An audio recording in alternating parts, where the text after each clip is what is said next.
Coucou les loups, j'espère que vous allez bien. Moi, ça va super bien. Aujourd'hui, je vous retrouve pour vous parler du livre que j'attends avec le plus d'impatience. Et il y en a beaucoup, vraiment beaucoup. Donc, j'ai décidé de faire 2 vidéos.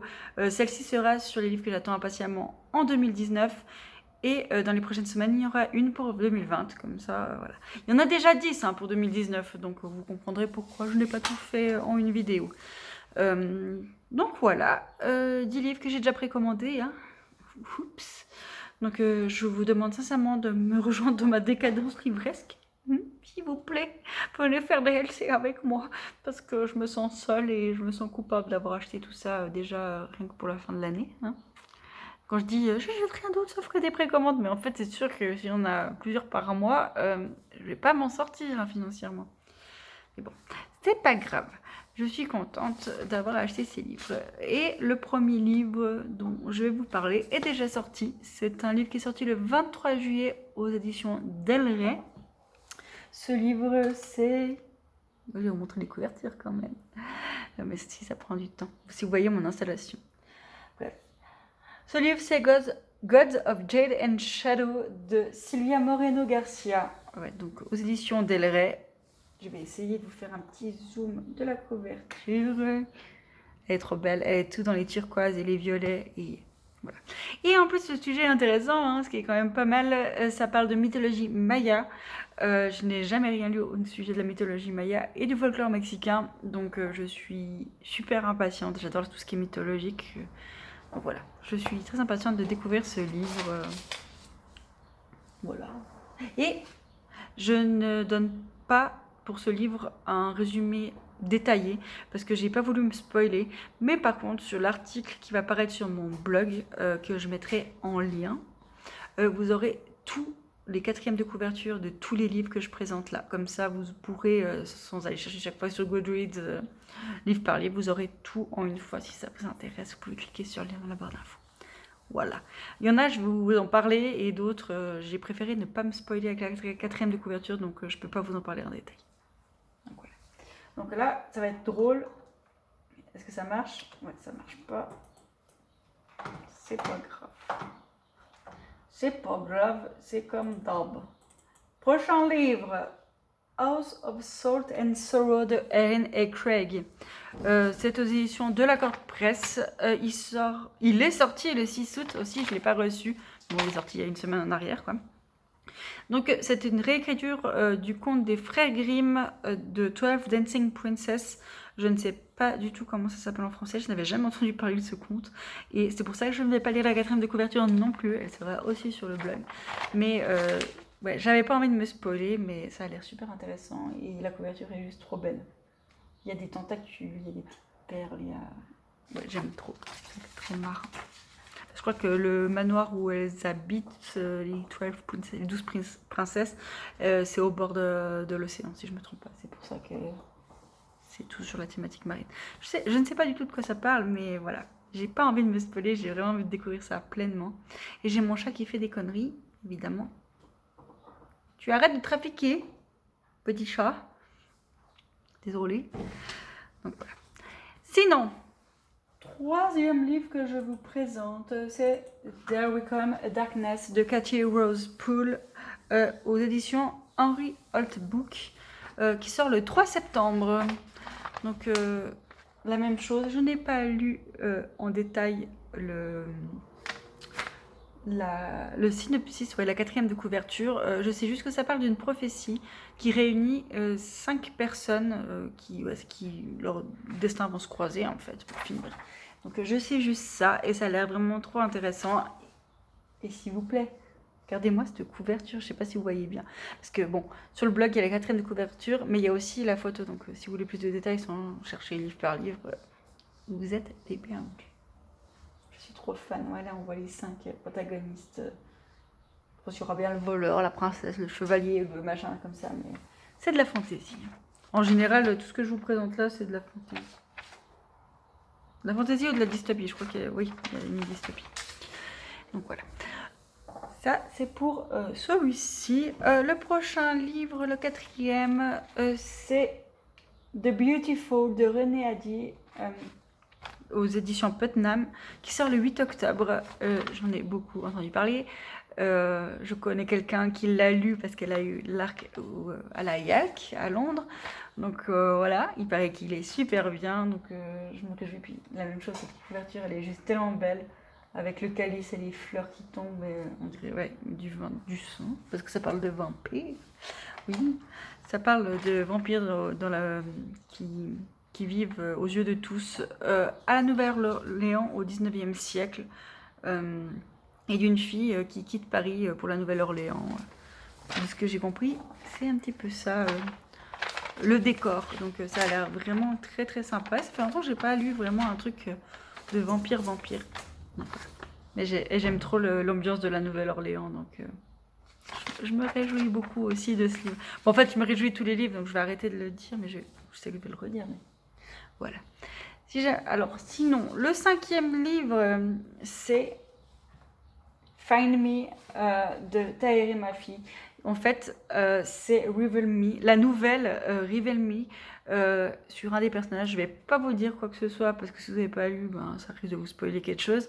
Mais et en fait, ça sera Find Me, c'est la version papier qui regroupera la nouvelle 4.5 et la nouvelle 5.5. Donc voilà. C'est ça. Mais par contre, si vous n'avez jamais vu Shatter Me, que j'ai sorti, parce que j'ai quand même sorti quelques livres papier pour vous montrer les suites, hein, parce que ça c'est une suite de cette saga-là, Shatter Me, qui est une dystopie, où on va suivre Juliette, qui a été enfermée dans un asile, en fait, car elle a tué un petit garçon juste par le toucher, donc elle a un don et ils l'ont mis dans un asile, on leur fait croire qu'elle était complètement folle, jusqu'au jour où quelqu'un elle fait la rencontre d'un jeune homme qui la rejoint, et pour finir, qui est un soldat en fait, et elle est retirée de cet asile et se retrouve dans une base militaire où un jeune commandant va, je sais pas exactement, je sais pas son titre en fait, mais il va vouloir un peu exploiter son don. Voilà. J'en dirai pas plus. C'est difficile à donner des infos sur cette saga sans spoiler. Je n'y arrive jamais, donc c'est un peu bizarre. Mais moi, j'ai eu de la peine avec le premier livre, franchement. Et la copine avec qui m'a convaincue de le lire, donc Stéphanie, si tu regardes cette vidéo, je te remercie quand même, hein, parce que c'est des très bons moments de lecture que j'ai passé avec toi. En fait, elle m'a dit, continue. Il y a la nouvelle, le 1.5. Je suis sûre que tu vas lire cette nouvelle. Tu verras. Et bingo. J'ai adoré la nouvelle et j'ai adoré tous les autres tomes. Donc voilà. Je vous conseille. Franchement, et si vous avez lu Shatter Me et que vous n'avez pas aimé, lisez Destroy Me qui est la nouvelle 1.5. Franchement, lisez Destroy Me avant d'arrêter la saga. Je trouve que c'est vraiment important parce que moi j'ai failli le faire et je ne regrette pas une seconde d'avoir continué. Donc voilà, c'est le 4.5, 5.5 et la version papier. Je me réjouis trop. Le 6 sort en 2020, il fera partie de ma petite wishlist sortie 2020 que je vous ferai dans les prochaines semaines. Prochain livre, c'est un livre que j'ai pas du tout entendu parler ou vraiment très très peu, qui s'appelle Beyond the Black Door. La couverture est juste tellement belle, je ne sais pas si on peut vraiment voir, mais c'est un trou de serrure et dedans on voit un escalier en spirale infini avec une fille qui descend. Et cette histoire est vraiment intéressante, je n'ai même pas donné le nom de l'auteur. C'est aux éditions Imprint et c'est écrit par A.M. Strickland. Ça sort le 29 octobre. Alors en fait ça parle de Kamaï qui est une soul walker. Quand les gens sont endormis, elle peut aller dans leur âme en fait. Et chaque fois qu'elle va dans les âmes des gens, elle voit une porte noire. Et sa mère lui a dit ne jamais ouvrir cette porte. Je pense que vous devinez qu'elle va finir par mourir. Ça a l'air tellement bien et en plus ça traite d'un sujet qui me touche personnellement. C'est vrai que je ne l'ai jamais dit, ça fait bizarre de le dire juste sur YouTube, mais c'est quelque chose que j'ai pas à me cacher. En fait, je suis asexuelle, donc vous direz sur Google si vous avez envie de savoir ce que c'est, hein, ou bien vous pouvez me poser des questions, j'ai aucun problème à en parler. Et en fait, c'est la première fois que je vois un livre avec un personnage asexuel et encore moins dans la fantasy, parce que c'est de la dark fantasy. Donc voilà. Vraiment, il y a aussi des intrigues de cours et tout ça. Ce livre a l'air juste parfait. Et en plus, bah ouais, ça parle d'un sujet qui me touche personnellement et dont je n'entends jamais parler, encore moins dans un livre de fantasy. Donc je me réjouis vraiment. Mais plus que tout pour ce livre, je pense que je le reçois, je le lis instantanément, c'est pas possible. Je suis trop impatiente. Et la couverture est magnifique aussi. Donc voilà. Sinon, prochain livre. Est-ce que je dois faire... Ouais, non. Ça me saoule, mais c'est pas grave. Prochain livre, c'est The Starless Sea de Erin Morgenstern. C'est l'auteur de Night Circus, que je n'ai toujours pas lu, mais qu'il faut vraiment que je lise. Mais je pense que je vais le lire le mois prochain pour ma catégorie One Shot, parce que il me donne trop envie. Mais bref, ce n'est pas une suite. Les deux sont des One Shot. Mais regardez-moi cette couverture, elle est tellement belle. Et vous avez vu, Waterstone ont fait une édition avec la tranche qui est marbrée comme ça. Mais j'ai tellement envie d'avoir cette édition-là.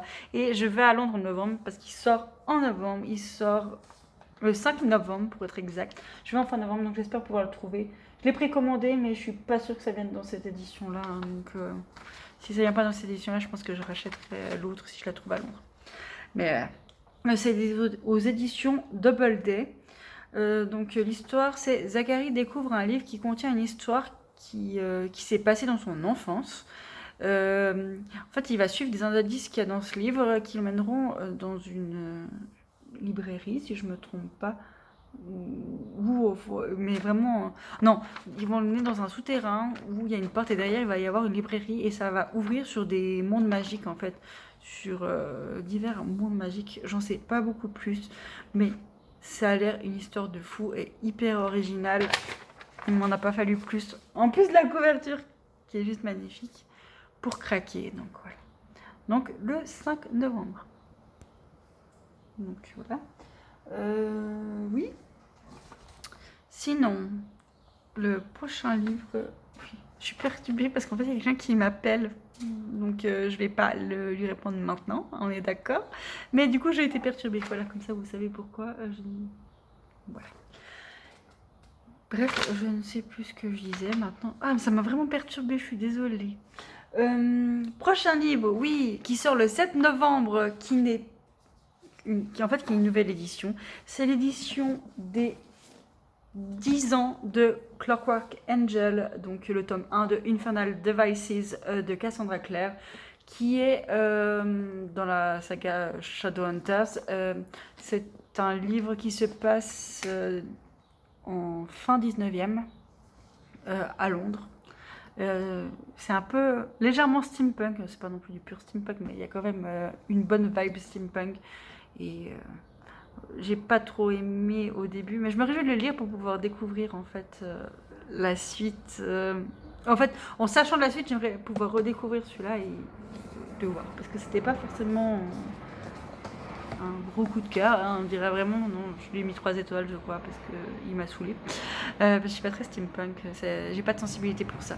Mais voilà. Bref, ils font une deuxième édition comme ils ont fait pour City of Bones, hein. C'est dans le même style. Et si j'ai la couverture à quelque part. Voilà. Donc c'est vraiment un peu dans le même style, sauf que celle-là, elle est rouge et puis que, ben, elle a un peu des engrenages. Vraiment, je dis, c'est vraiment une ambiance un peu steampunk. Mais je me réjouis trop de l'avoir dans ma collection. Du coup, c'est vraiment juste un objet de collection.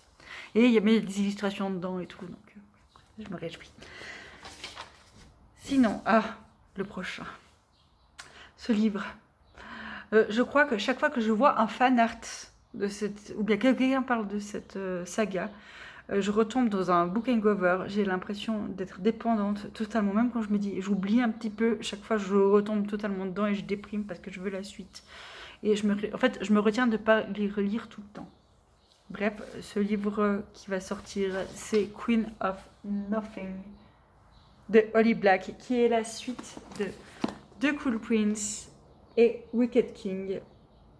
Regardez-moi ces couvertures. J'en peux plus, c'est tellement beau et c'est tellement bien. Si vous aimez tout ce qui a trait au monde féerique, mais foncez. Et si vous n'avez pas trop aimé The Cool Prince, ou bien si vous n'avez pas trop le début, continuez jusqu'à la fin. La fin est juste géniale. Et Wicked King est vraiment, vraiment bien. Je peux vous assurer que même la plupart des gens que je connais qui n'ont pas aimé Cool Prince, qui ont quand même continué avec Wicked King, ils sont impatients d'avoir Queen of Nothing. Vous avez compris ce que je voulais dire? J'en sais rien, c'était un petit peu brouillon. Mais il vous faut lire ce livre. C'est vraiment mon bon gros coup de cœur et je me réjouis tellement. Normalement, il doit sortir en mars. Elle l'a avancé en novembre. Je crois que c'était la plus belle chose du monde. Et ce qui est drôle, c'est qu'en fait, Cassandra Clare devait sortir le sien en novembre et l'a reculé en mars. Donc, du coup, bah, j'aurais quand même un livre en novembre et un livre en mars. Mais bref, c'est une petite anecdote rigolote. Donc, ce livre, il sort le 19 novembre aux éditions Little Brown. Ça, c'est l'édition paperback que j'ai. Mais je sais pas du coup si je vais commander un paperback. En tout cas, pas tout de suite. Hein. Ce sera juste peut-être pour la collection, vu que j'ai les deux là en paperback et je pense les garder et pas les revendre. Mais j'ai d'autres éditions. Celle que j'ai précommandée, elle a une gravure dessus en fait, comme je vous ai montré. Vous pouvez regarder ma vidéo du Bookshelf Tour, vous verrez, elles sont bien mises en valeur. Donc voilà. Si vous ne connaissez pas l'histoire, c'est l'histoire de Jude and Taryn. Je sais pas pourquoi je le dis. Je crois que c'est la première fois de ma vie que je dis ça avec un accent anglais. Jude et Taryn. Mais c'est pas grave. En fait, l'histoire commence. Je vous spoilerai que le prologue, clairement. Mais c'est l'histoire. Elles voient leurs parents se faire assassiner par un monstre. Qui est en fait un fée, un commandant fée, et qui est en fait le père de leur demi-sœur, qui est à moitié fée. Donc, je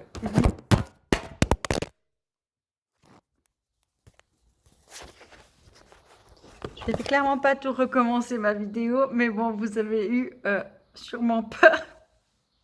Je suis désolée, mais je vais pas tout recommencer parce que j'ai pas le temps.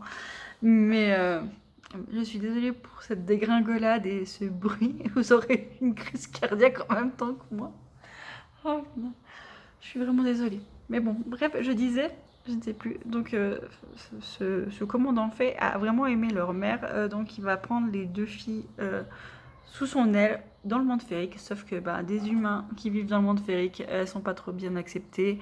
Et c'est vraiment très dur parce qu'il y a plein de choses comme ne pas manger certains fruits, ne pas manger certaines nourritures. Voilà, c'est trop facile d'être possédé. On peut les ensorceler et tout. Donc, c'est vraiment...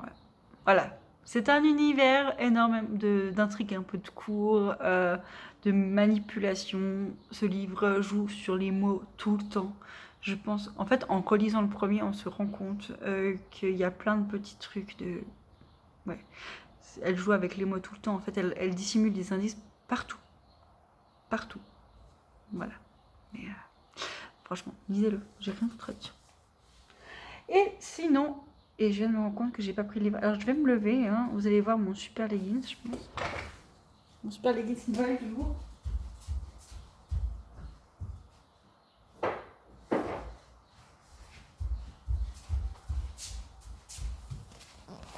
Parce que j'avais oublié de prendre ces livres, hein, parce qu'ils sont énormes et puis que j'ai les zappés.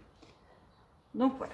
Le prochain livre que j'attends, c'est un livre en français, c'est le seul de cette liste, c'est le 4e tome de La Passe Miroir. Donc le premier tome, Les fiancés d'hiver, le deuxième tome, Les disparus du clair de lune, et le 3e tome, La mémoire de Babel.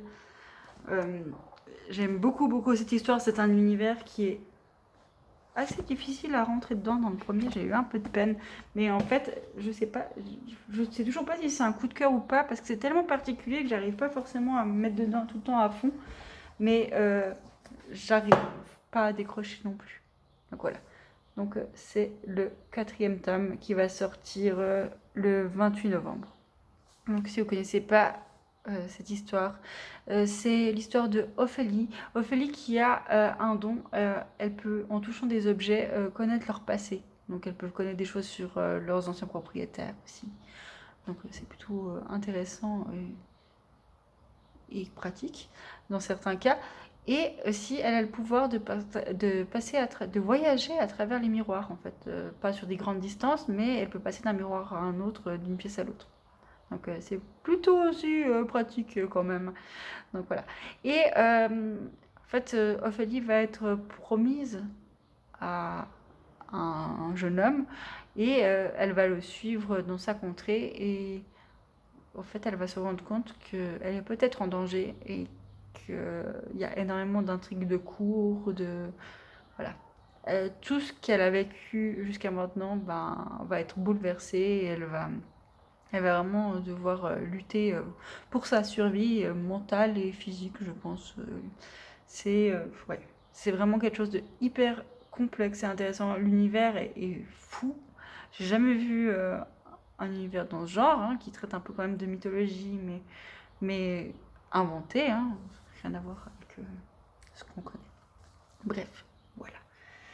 C'est tout. Ça fait 10 livres, c'est déjà pas mal, je crois. 20 minutes et une chute. Je suis désolée pour cette chute, j'espère que vous n'avez pas fait une crise cardiaque. Je pense que je vais la regarder et si c'est vraiment trop terrible, j'effacerai. Donc du coup, vous ne sauriez pas que j'ai eu une chute de téléphone. Bref, c'est pas grave.